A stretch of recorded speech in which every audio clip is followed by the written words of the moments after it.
Hello students, welcome back to physics class. Students, आज हम यहाँ पे बीएससी फिफ्थ सेमेस्टर का लेक्चर नंबर 4 पेपर 1 हम कर रहे थे, जो कि सॉलिड स्टेट फिज़िक्स है, राइट।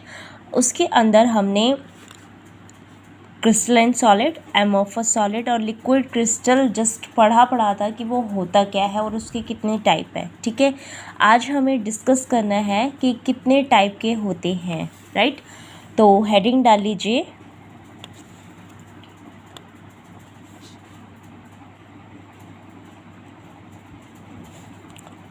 टाइप्स ऑफ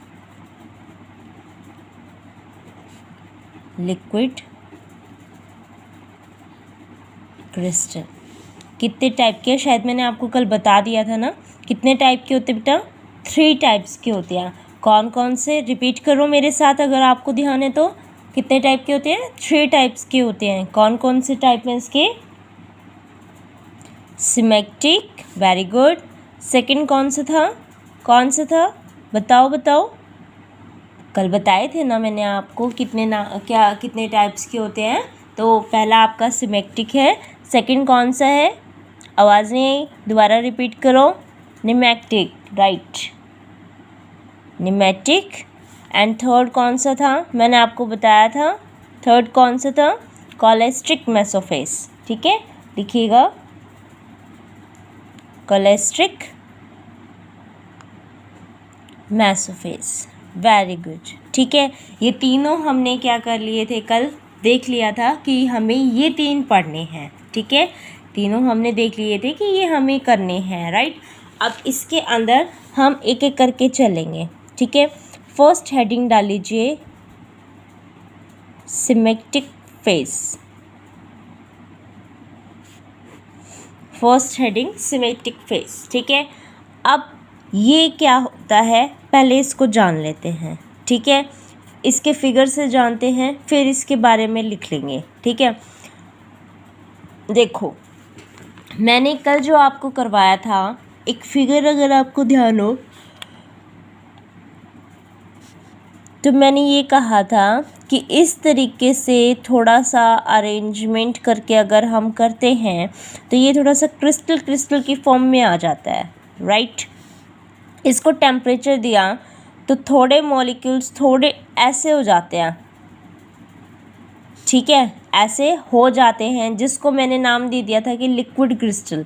लेकिन कई बार ऐसा भी तो हो सकता है कि ये जो अरेंजमेंट हो वो या तो ऐसी की ऐसी ही थोड़ी थोड़ी रह जाए। ठीक है, या फिर इसके मॉलिक्यूल्स के ऊपर, जैसे ये हमने एक ऐसे कर दिए, ये दोनों ही मॉलिक्यूल्स इस तरीके से शो हो जाए। ठीक है, तब हम क्या कह सकते हैं, उसको सिमेट्रिक फेस कह सकते हैं। कहना क्या चाह रही हूँ, इनको ऐसा करके आप ये सोच रहे होंगे, ये सोच रहे हो, बता देती हूँ। देखो, हमने ये मॉलिक्यूल बना दिया भाई, हमने ये मॉलिक्यूल्स बना दिए। ठीक है, बना दिए, 2-3 और बना देते हैं ताकि अच्छे से बता सके। हर मॉलिक्यूल्स की डायरेक्शन रहेगी, ये तो आपको पता ही है। मैंने कह दिया ऐसी डायरेक्शन है भाई, अपर की साइड। कहाँ है? अपर की साइड। ये डायरेक्शन हो गई भाई, डायरेक्शन बना दिया हमने, ये डायरेक्शन बना दी। अब आपकी जो मेन प्लेनर होता है उसकी ये डायरेक्शन है, तो आप ये कहोगे कि जो मॉलिक्यूल्स की ये जो लॉन्गर वाली एक्सिस है, ठीक है, पहली बात तो ये पता चल रही है कि हर एक जो लेयर आपकी रहेगी, फर्स्ट सेकंड थर्ड, हर एक जो लेयर आपकी रहेगी, या ऐसे वाली लगा लो, ये फर्स्ट सेकंड थर्ड, ये हर लेयर दूसरी लेयर के क्या है, पैरेलल में। हर लेयर क्या है, दूसरी लेयर के पैरेलल में है। और यहाँ पे इसके ये जो लॉन्गर वाली एक्सिस है, ये कैसी है आपकी, परपेंडिकुलर है।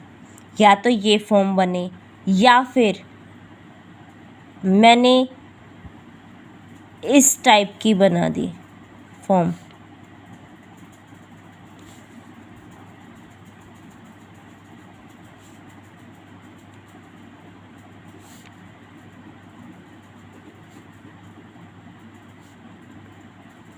इसमें क्या हुआ, लॉन्गर एक्सिस ऐसे हो गई,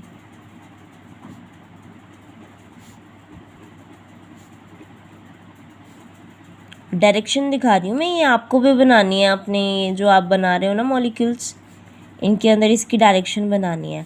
इसमें क्या बता रहे हो, आपकी डायरेक्शन इस तरह की उसमें थी, लेकिन जो मॉलिक्यूल्स की डायरेक्शन थी, लॉन्गर मॉलिक्यूल्स उसकी एक्सिस की, वो ऐसे हो गई, यानी कि चेंज आ गया, थीटा आ गया। यहाँ क्या था, थीटा 90 डिग्री था। तो आप ये कहोगे सिमेंटिक फेज के अंदर कि सिमेंटिक फेज के अंदर हमारे जो लेयर्स की जो मतलब जो मॉलिक्यूल्स की अलाइनमेंट है वो एक दूसरे के क्या है, पैरेलल। यहाँ भी और देख सकते हो यहाँ भी एक दूसरे के क्या है, पैरेलल है, ठीक है। और जो लॉन्गर एक्सिस है मॉलिक्यूल की, लॉन्गर एक्सिस है मॉलिक्यूल्स की, वो हमारी प्लेन के साथ या तो 90 डिग्री के साथ है या फिर किसी पर्टिकुलर थीटा एंगल के साथ है, करेक्ट है। अब आप ये सोच रहे हो कि क्या ये जो थीटा आया है हम इसको चेंज कर सकते हैं, यस कर सकते हैं। कैसे करोगे, या तो टेम्परेचर को चेंज कर दो। आपके दिमाग में कैसे आया टेम्परेचर को चेंज कर दो, वो ऐसे आया क्योंकि हमारा क्रिस्टल से लिक्विड के उसमें जो पूरा चेंज दिखा सकता है वो हमारा टेम्परेचर ही दिखा सकता है। जितना मैं टेम्परेचर को चेंज करूँगी, मॉलिक्यूल्स की अलाइनमेंट जो उसका ऑर्डर है वो चेंज होता जाएगा। उसके ऑर्डर के चेंज होते के साथ ही ये थीटा भी क्या हो जाएगा, चेंज हो जाएगा, ठीक है। या फिर या तो टेम्परेचर को चेंज कर दो, इसकी अलाइनमेंट चेंज हो जाएगी। अब जो सॉलिड है, सॉलिड किस टाइप का उसमें था, अगर उस पर मैग्नेटिक फील्ड का इफेक्ट होता है तो इनके अंदर भी हम क्या कर सकते हैं, एक्सटर्नल मैग्नेटिक फील्ड लगा के यहाँ पे इन मॉलिक्यूल्स के ऑर्डर को क्या कर सकते हैं, चेंज कर सकते हैं, इन मॉलिक्यूल्स के ऑर्डर को चेंज कर सकते हैं। तो यानी कि ये थीटा हमारा डिपेंड करता है टेम्परेचर पे और एक्सटर्नल मैग्नेटिक फील्ड के ऊपर। हम इन दोनों में से किसी को भी चेंज करके हमारे इस थीटा को चेंज करवा सकते हैं, राइट। अब जो हमने यहाँ पढ़ा है इसको लिख लेते हैं, जो हमने यहाँ देखा है इसको लिख लेते हैं। तो लिखिए,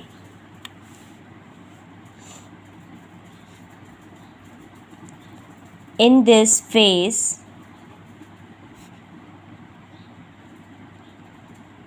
molecules are align themselves in a parallel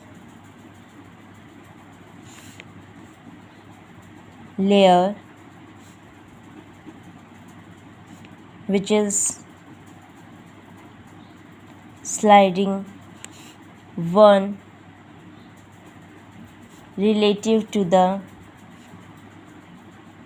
other.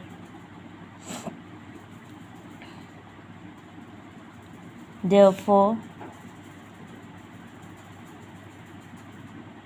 promoting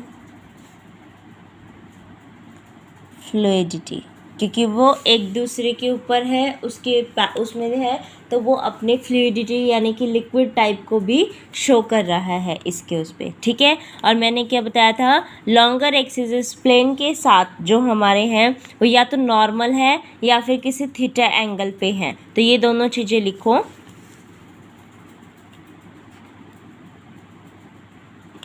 The longer axis of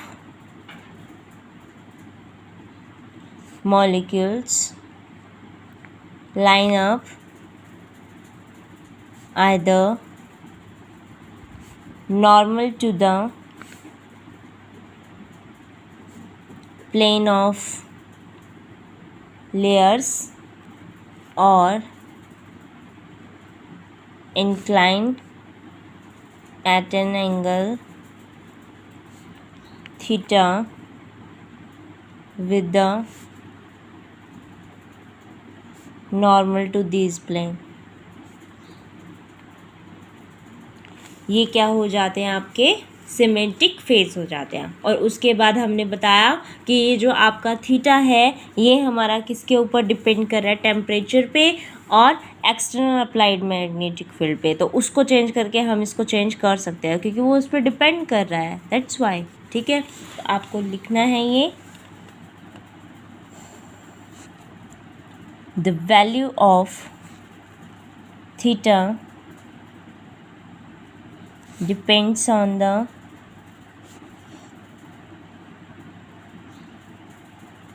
temperature of liquid crystal and can be changed by an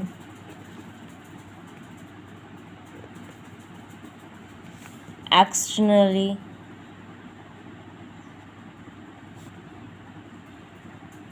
magnetic field. ठीक है भाई, तो हमारा यहाँ पे ये सिमेट्रिक फेस जो है वो कंप्लीट हो जाता है। अब नेक्स्ट हमारा जो टॉपिक रहेगा वो रहेगा न्यूमेटिक फेस। ठीक है, उसको हेडिंग डाल लीजिए second pneumatic face. Pneumatic face को समझा देती हूँ मैं, ठीक है, उसको लिखने का काम हम कल कर लेंगे। न्यूमेटिक फेस के अंदर देखो बच्चे क्या होता है कि ये आपने कहा कि ये पर्टिकुलर एक पैरेलल अरेंजमेंट में होता है, ये हमारा पैरेलल अरेंजमेंट में होता है। लेकिन अब देखो यहाँ पे देखो पर्टिकुलर स्पेस भी है और इनकी ज्योमेट्री जो सेंटर ऑफ ग्रेविटी है उससे एक सीधी पर्टिकुलर लेयर के ऊपर चल रही है।